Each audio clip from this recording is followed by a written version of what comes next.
Thank you for coming. I truly appreciate seeing you all here. Today, we're going to prove that when we put our minds to it, we can accomplish anything. I'm sure this photo is familiar to you. We've all seen it all over the news. What was once a local story is now making headlines across America. But for those of you who are not familiar with this story, let me explain. February 26, 2012, a 17-year-old boy walks to the corner store down the street from where he's staying with family. He buys a pack of Skittles and heads back to the house. Another young man who is serving in the neighborhood watch mistakes him for a burglar who has been terrorizing the neighborhood. There's a confrontation, a struggle, a gunshot. The boy never makes it home. This is one moment in our recent history that has sparked racial tension, riots, violence, and protests all over the country. Do you want to know the worst part about all of this? It could have been avoided. If the neighborhood watch had been notified that there were guests staying in the Martin house down the street, it would have just never happened.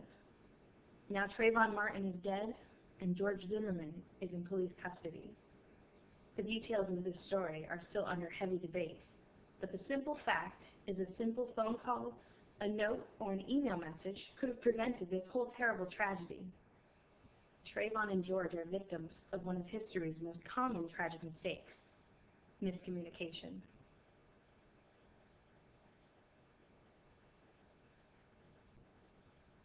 Now I'm going to tell you something you probably didn't even know. My name. It's Jennifer.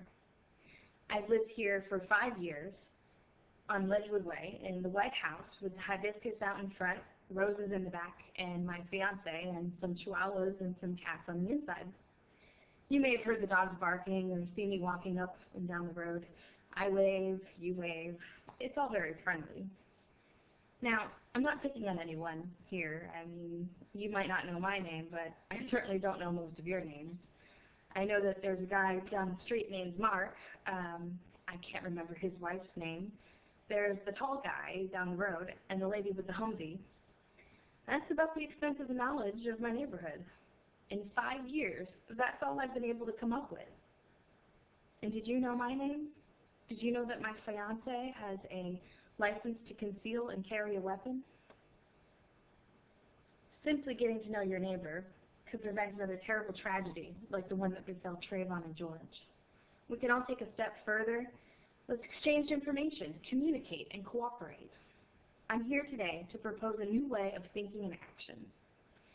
In the neighborhood I grew up in, there was a block party at least once a year. New residents were welcomed with a welcome wagon.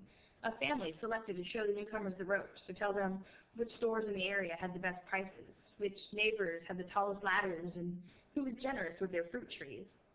Neighbors would tell each other when they were leaving town and would exchange keys in case of emergencies, or just to water the plants. On any given day, my parents knew that Bill down the street was having a family stay with him for the week. Derek was putting in a jacuzzi, and there would be workers going in and out of his house. These are useful things to know, and yet I know none of them about my neighbors. The majority of the information I get from my neighbors, I can see through my kitchen window. That's about it. I see a U-Haul. I know they've hired someone to move furniture, but what if they didn't? What if the U-Haul was procured by thieves who are making off with their most prized possessions while they're out of town? If I was informed that they'd be using a truck and hiring people to come and move something, I would be secure in the knowledge that this was intentional. Otherwise, I might call the police and prevent the robbery before they can get away. You can see our communication is a powerful tool. So, how can we help each other become a stronger community? First, we can establish relationships with each other. We can get to know one another and help each other out.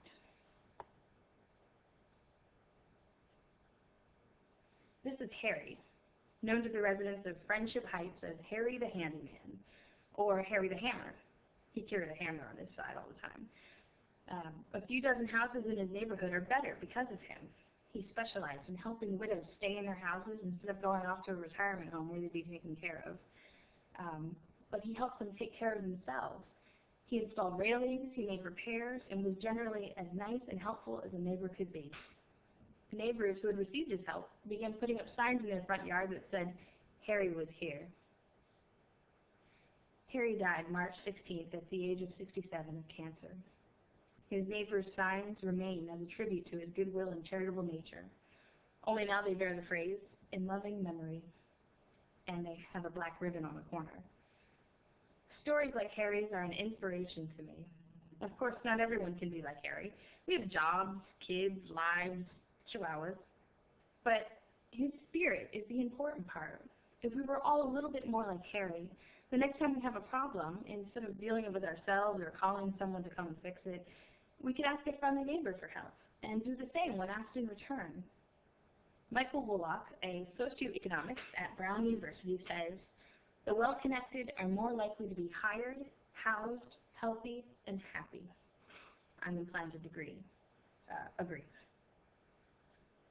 So how can we communicate better as a neighborhood? First, we can create a contact sheet that will help us stay in touch when important information needs to be spread through the neighborhood quickly. Disasters happen, as we all know. Central Florida is the lightning capital of the United States.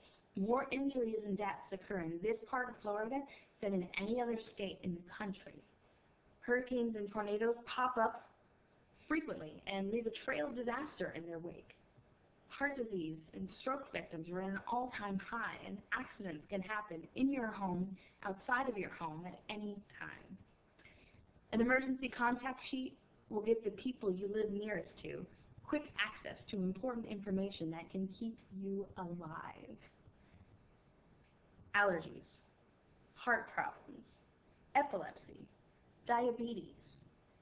Knowing what to tell paramedics when they arrive on the scene is an advantage that we might just save your life with. With this contact sheet, we can exchange email addresses. We can notify each other of those important pieces of information: vacations, remodeling, workers on premises, new people moving in or out, pesticides used on the lawn that can injure our little animals. Any number of things that you feel will affect yourself and the people around you. You can clearly see how important it is to communicate with each other, and I'll be passing around this contact sheet. Please share any information you are comfortable with. If you want only me or another organizer to know about certain things, come see me and we'll keep your privacy.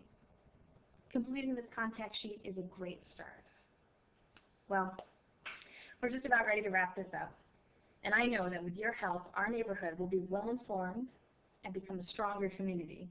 We'll prevent terrible tragedies like the one that struck Trayvon and George. We'll get to know each other and what we can do for one another that everyone can benefit from. We'll be ready and prepared to handle emergencies.